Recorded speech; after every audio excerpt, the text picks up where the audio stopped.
Pada kali ini saya akan memberi tugas dari Pak Iski pada mata kuliah AOK. Baiklah, tanpa perlu basa-basi, saya akan langsung membacakan ya, tapi mempresentasikan apa yang saya sudah buat. Pada kesempatan kali ini, saya akan mempresentasikan rancangan komputer rakitan yang saya susun untuk memenuhi kebutuhan tugas yang diberikan oleh Bapak, yaitu dengan budget 8 juta. Untuk pengantarnya, bisa dibilang komputer saat ini menjadi salah satu perangkat yang sangat penting dalam menunjang kegiatan akademik. Hampir seluruh aktivitas perkuliahan membutuhkan komputer, mulai mengerjakan tugas, membuat laporan, melakukan pemrograman, mengikuti kelas online, hingga mengakses berbagai sumber belajar. Baiklah, dalam merancang komputer ini, saya menyesuaikan dengan 4 kebutuhan utama, yaitu pemrograman perkantoran, multimedia ringan, dan pembelajaran online. Oleh karena itu, saya harus memilih komponen yang mampu memberikan performa yang cukup baik, tetap ekonomis, dan sesuai dengan kebutuhan mahasiswa. Selain memperhatikan performa, saya memperhatikan kompatibilitas antar komponen, efisiensi penggunaan daya, serta kemungkinan upgrade di masa depan. Karena sebagian dari komponen saya ini ada yang second. Kenapa saya memilih second? Karena ada seseorang yang menyarankan saya untuk second ini agar budgetnya pas. Dan karena ini komputer, jadi apabila pada 2-4 tahun ke depan tidak lagi kuat, maka bisa kita upgrade. Oke, itu. Jadi yang pertama adalah prosesor, yaitu komponen pertama yang saya pilih adalah AMD Ryzen 5 3400G. Prosesor merupakan otak utama dari sebuah komputer karena bertugas mengelola seluruh instruksi dan data yang dijalankan oleh sistem. AMD Ryzen 5 3400G ini memiliki 4 core dan 8 thread dengan kecepatan dasar 3,7 GHz dan dapat meningkat hingga 4,2 GHz, teman-teman. Ini sangat kencang, teman-teman. Untuk tugas utama hanya pemrograman ringan dan pekerjaan perkuliahan. Lalu sebagai contohnya itu dalam pemrograman, mahasiswa biasanya kan menggunakan aplikasi Visual Studio Code atau NetBeans, browser dengan banyak tab, aplikasi Office untuk memberikan tugas-tugas karya tulis atau yang lainnya, serta aplikasi komunikasi seperti WhatsApp atau Discord secara bersamaan. Dengan jumlah core dan thread yang cukup, prosesor ini mampu menjalankan aktivitas tersebut dengan lancar. Nah, pada ini prosesor ini saya sangat menyarankan karena terdapat grafis terintegrasi Radeon Vega 11. Grafis ini memungkinkan komputer menampilkan visual baik tanpa memerlukan kartu grafis tambahan, teman-teman. Jadi kalau kalian beli AMD Ryzen 5 3400G ini, kalian akan mendapatkan langsung kartu grafis tambahan, tidak beli terpisah, teman-teman. Seperti Intel ya, Intel itu sangat pelit. Lalu hal ini sangat menguntungkan bagi kita, teman-teman, karena dapat menekan biaya rakitan. Berhubung ini adalah komputer rakitan, jadi AMD Ryzen ini sangat direkomendasi lah. Jadi bisa dibilang ini adalah pilihan yang tepat untuk mahasiswa karena menawarkan performa yang baik dengan harga yang relatif terjangkau, teman-teman. Baiklah, yang kedua adalah motherboard. Motherboard yang saya beli adalah MSI A5200M A Pro. Ada Pro-nya, teman-teman, yang Pro ya, bukan yang biasa. Motherboard ini menggunakan chipset AMD A520 dan soketnya AM4, teman-teman, yang kompatibel dengan prosesor Ryzen 5 3400G. Selain itu, motherboard ini mendukung RAM hingga 64 GB dan memiliki slot M.2 NVMe untuk SSD kecepatan tinggi. Alasan saya memilih motherboard ini karena fitur yang ditawarkan sudah sangat cukup untuk mahasiswa. Karena motherboard ini juga memiliki potensi upgrade yang baik, misalnya jika di masa depan membutuhkan RAM yang lebih besar atau kapasitas penyimpanan tambahan, motherboard ini masih dapat mengakomodasi tersebut. Jadi bisa bilang motherboard ini memberikan fleksibilitas dan umur penggunaan yang lebih panjang yang sesuai dengan nama rakitan komputer. Ada RAM. Komponen berikutnya adalah RAM Gel Orion DDR 48GB dengan kecepatan 3200 MHz.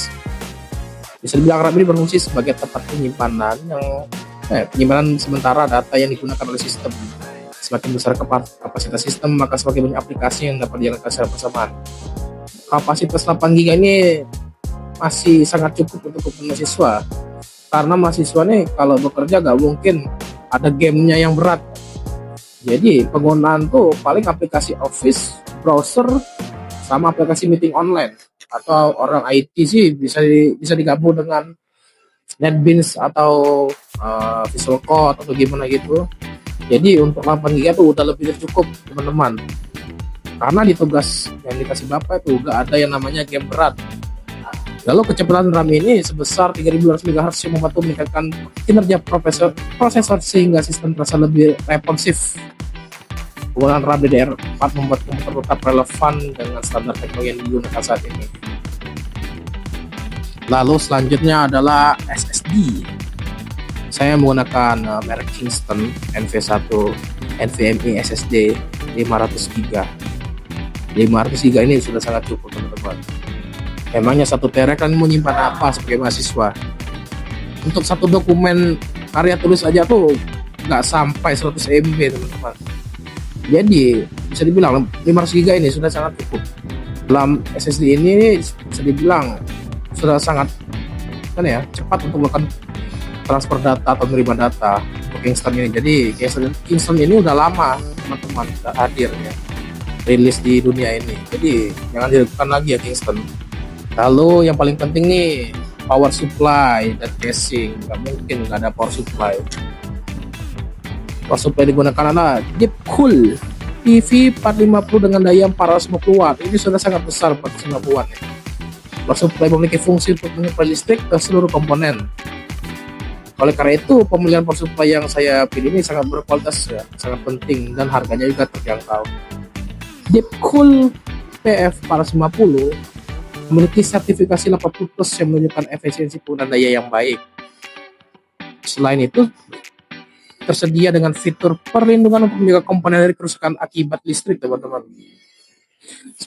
Sementara itu, casing yang saya gunakan nih cukup bukan alay sih, warna-warni RGB, yaitu Venom RX Diamond Continental S.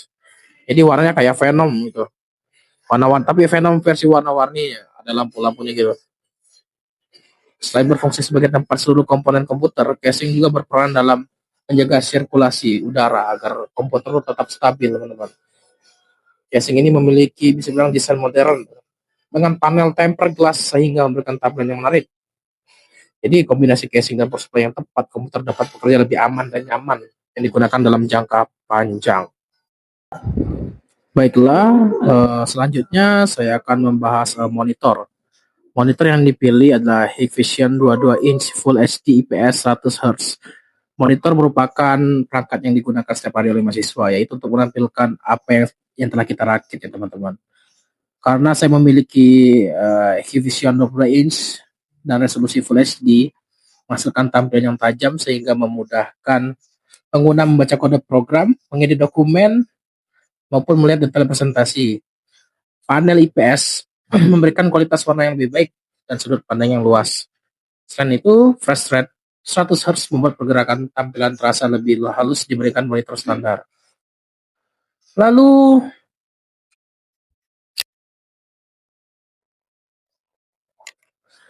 selanjutnya adalah keyboard dan mouse. Saya menggunakan combo Logitech MK120 yang terdiri dari keyboard dan mouse berkabel dengan koneksi USB. Keyboard merupakan salah satu perangkat yang paling sering digunakan oleh mahasiswa. Hampir seluruh aktivitas akademik seperti laporan, menyusun makalah, membuat presentasi, hingga menulis kode program dilakukan menggunakan keyboard. Oleh karena itu saya memilih Logitech ini karena pertama mereknya terkenal sudah lama ya. Jadi kualitasnya terjamin dengan harga yang ekonomis. Logitech MK20 ini juga dipilih karena memiliki desain full size yang memudahkan pengguna saat mengetik dan dalam waktu yang bersamaan. Tombol-tombolnya memiliki respon yang baik sehingga dapat meningkatkan kenyamanan. Lalu keyboard juga memiliki fitur slip resistant yang memberikan perlindungan terhadap tumpahan cairan dalam tertentu. Mouse yang terdapat dalam paket ini juga memiliki kualitas yang baik dengan sensor optical tracking yang cukup akurat untuk penggunaan sehari-hari. Mouse digunakan untuk navigasi sistem operasi, mengelola file, membuat presentasi, hingga membantu proses pengembangan aplikasi. Yang kedua adalah komponen speaker. yaitu Vantex Sonar GS202 yang berfungsi sebagai perangkat keluaran audio. Speaker ini dipilih karena pertama harganya murah, suaranya bagus, jernih dan ngebass. Vantex Sonar GS202 menggunakan sistem stereo 2.0 yang mampu menghasilkan suara jernih untuk penggunaan sehari-hari. Screen ini memiliki desain yang sederhana sehingga tidak memakan banyak ruang di meja kerja. Lalu webcam. Untuk mendukung kegiatan pembelajaran online, saya menggunakan Logitech C270 webcam Full HD ya teman-teman, 1080. Yang pertama memilih ini karena ya harganya murah dan sudah 1080, jadi jernih ya untuk kegiatan online. Selain kualitas video yang memadai, webcam ini dilengkapi mikrofon internal juga dengan fitur noise reduction yang membantu mengurangi gangguan suara dari lingkungan sekitar. Alasan saya memilih webcam ini karena perangkat ini menunjang komunikasi yang lebih efektif selama pembelajaran online dengan kualitas gambar yang baik. Dosen maupun peserta lain dapat melihat pengguna dengan lebih jelas saat melakukan presentasi atau diskusi. Oleh karena itu, webcam menjadi salah satu komponen penting dalam mendukung aktivitas akademik modern. Selanjutnya adalah headset. Saya menggunakan Rexus S8 wireless headset sebagai perangkat pendukung pembelajaran online dan multimedia. Memiliki peran penting dalam membantu penggunaan mendengarkan audio dengan lebih fokus tanpa terganggu oleh suara dari lingkungan sekitar. Saya menyarankan Rexus ini karena pernah membelinya juga ya. Harganya murah, sekitaran 280.000 dengan bass yang kencang, lalu dengan wireless 2.4 GHz Bluetooth dan kabel aux. Jadi bisa kabel, bisa Bluetooth juga. Fleksibilitas ini mungkin pengguna memiliki metode koneksi yang paling sesuai dengan kebutuhan. Ini juga memiliki driver berukuran 40 mm yang mampu menghasilkan kualitas suara yang cukup baik untuk mendengarkan materi pembelajaran. Lalu selanjutnya adalah UPS. Komponen terakhir yang saya pilih adalah IPC-EC UPS BFX 7700 MS dengan kapasitas 700 VA atau 360 Watt. UPS atau Universal Power Supply merupakan perangkat yang berfungsi sebagai sumber daya cadangan ketika terjadi pemadaman listrik secara tiba-tiba. Selain menyediakan daya sementara, UPS juga berfungsi melindungi komputer dari lonjakan tegangan yang merusak komponen elektronik. Dalam kegiatan perkuliahan, mahasiswa sering mengerjakan tugas membuat program, menyusun laporan, atau mengerjakan proyek yang membutuhkan waktu cukup lama. Apabila listrik padam secara mendadak, seluruh pekerjaan yang belum tersimpan dapat hilang dan berpotensi mengganggu proses belajar. Dengan menggunakan UPS, komputer masih dapat menyala selama beberapa menit setelah listrik padam. Oleh karena itu, UPS dipilih bukan hanya sebagai perangkat tambahan, tetapi juga sebagai investasi untuk menjaga keamanan data dan melindungi seluruh komponen komputer dari risiko gangguan listrik. Baiklah, saya akan menampilkan tabel rancangannya dengan harga dan di mana saya membelinya. Pertama prosesor yaitu AMD Ryzen 5 3400G dengan kecepatan 3,7 GHz up to sampai 4,2 GHz dengan cache 4 MB 65 Watt AMP 4 MPK tray. Memiliki Zen Plus yang memiliki 4 core dan 4 thread. Ini sudah sangat cukup teman-teman untuk spesifikasi yang dikasih Bapak. Ini dapat bekerja dengan kecepatan dasar 3,7 GHz dan meningkat sampai 4,2. Ini sudah sangat kencang ya teman-teman. Lalu harganya yang saya dapat itu di e-commerce seharga Rp1.350.000. Saya milih karena yang pertama memiliki 4 core 8 thread yang bisa untuk aktivitas multitasking. Karena kan anak kuliah ini biasanya membuka banyak software ya, dari Microsoft Office, digabung dengan Spotify, dengan browser dan lain-lain. Selain itu, dengan membeli AMD Ryzen 5 3400G ini, kita langsung dapat grafis tambahan, yaitu grafis yang telah terintegrasi Radeon Vega 11 sehingga tidak perlu kartu grafis tambahan, yang membuat biaya rakitan menjadi lebih hemat dan mampu menyediakan kebutuhan multimedia ringan. Lalu yang kedua adalah motherboard. Saya menggunakan MSI motherboard MATX A520MA Pro DDR4 AM4 AMD 3Y dengan form factor micro ATX dan chipset AMD A520. Motherboard ini menggunakan soket AM4 yang kompatibel dengan present Ryzen 5, teman-teman. Tersedia 2 slot RAM DDR4-nya dengan kapasitas maksimum hingga 64 GB dan mendukung RAM hingga 4600 MHz overclock-nya, teman-teman. Untuk media penyimpanannya, motherboard ini menggunakan slot M.2 NV SSD dengan 4 port SATA. Entah isi apa dalamnya. Saya mendapatkan harga 890.000. Dipilih karena kompatibel dengan AMD Ryzen 5, menyediakan fitur yang cukup lengkap dengan kebutuhan mahasiswa. Dengan slot RAM hingga 64GB dan slot M.2 NVMe memungkinkan peningkatan performa penyimpanan di masa mendatang. Lalu ketiga adalah RAM GLDDR4 Orion PC 25600 3200 MHz single channel 8GB. Dengan spesifikasi yaitu single channel yang pertama terus memiliki kecepatan 3200 MHz. Saya mendapatkan di harga 1.175.000. RAM 8GB ini dipilih karena sudah cukup untuk kebutuhan program, dokumen, presentasi pembelajaran online, dan multitasking sehari-hari. Kecepatan dengan 3200 MHz juga membantu meningkatkan responsivitas sistem saat menyalakan beberapa aplikasi secara bersamaan. Lalu SSD menggunakan NV1500GB Kingston SNFX original. Saya memilih Kingston yang pertama karena namanya udah terkenal. Kualitasnya jangan ditanyakan lagi ya teman-teman.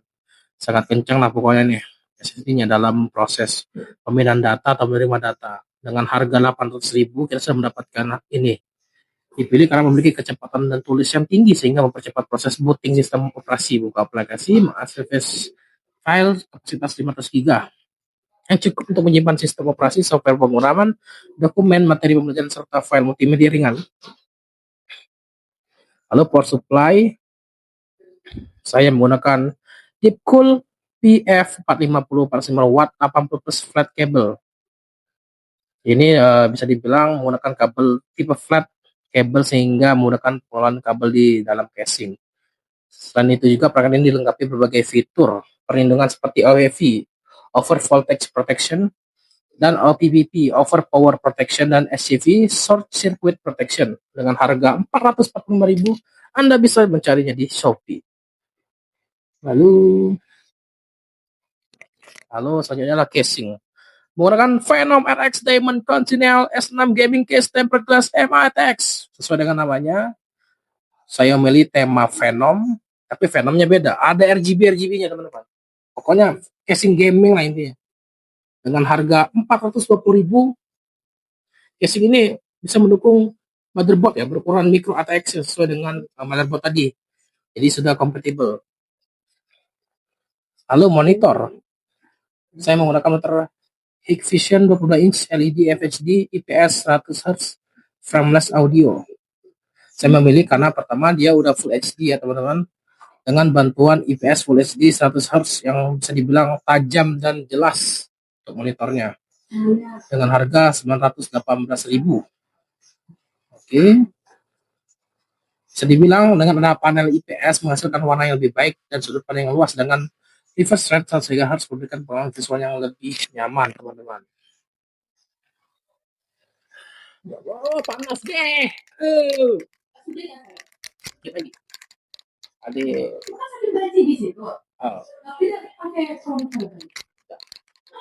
Oh, jujur Pak. Pak, alasannya apa kamu lihat ini? Aku salah sebut Pak. Nanti miskom. Lalu menggunakan apa? Nggak ada ketentuan, nggak ada boleh baca. Ada kan? Menjelaskan ya. Keyboard dan mouse saya menggunakan combo ya. Logitech MK120 combo keyboard dan mouse cable USB wire dengan harga 185.000 setelah mendapatkan mouse dan keyboardnya teman-teman. Karena bisa dibilang Logitech ini udah terkenal ya. Jangan ditanyakan lagi lah spesifikasinya, udah bagus. Lalu ketiga ada speaker eksternal, yaitu speaker gaming Fantech Sonar GS 020. Saya bilang ini udah bagus ya karena udah stereo 2.0. Speaker ini menggunakan koneksi USB dan audio jack 3,5 mm dengan harga 110.000 teman-teman. Lalu webcam Rexus Logitech C270 Logitech 6505 HDW webcam dan semuanya ini satu combo teman-teman dengan harga 140.000 teman-teman. Alasannya kayak menghemat ya teman-teman. Lalu headphone menggunakan Rexus S8 wireless headset 2 model low battery headphone dengan harga 248.000. Webcam Logitech C20 dipilih karena mampu menghasilkan video Full HD yang cukup jelas untuk kegiatan pembelajaran online, rapat virtual maupun presentasi daring. Mikrofon bawaan dengan fitur noise reduction juga membantu meningkatkan kualitas komunikasi. Lalu yaitu stabilizer atau UPS menggunakan UPS AFC isi UPS BF 700VA atau 360 watt USB charging BF 7 Lumi MS. Ini dengan kapasitas 700 VA atau 360 watt. UPS ini menggunakan teknologi lain yang mampu menjaga kestabilan tegangan selain menyediakan daya cadangan listrik padam. UPS ini juga memiliki fitur surge protection, battery backup, dan voltage regulation untuk melindungi komputer dari gangguan listrik dengan harga 738.000, teman-teman. Jadi total rakitan saya itu adalah 7.389.000. Ini belum sama ongkir dan estimasi lainnya, teman-teman.